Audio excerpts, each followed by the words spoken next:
فول بالجبنة والسمن، وصفة سهلة ومرة لذيذة.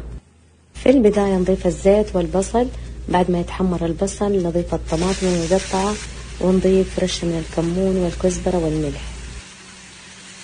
نحاول نهرس الطماطم بالملعقة، بعد كده نضيف ملعقة كبيرة من معجون الطماطم ونضيف فنجان صغير من الموية.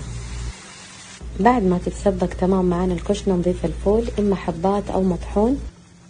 أحاول أهرس بعض حبات من الفول والبعض أخليها كاملة زي ما هي، وزين الفول بالبقدونس والجبنة البيضاء المبشورة والفلفل الحار حسب الرغبة.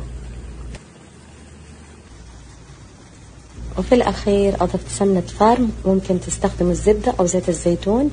ضروري تجربوا الوصفة، مرة سهلة ومرة لذيذة وبالعافية.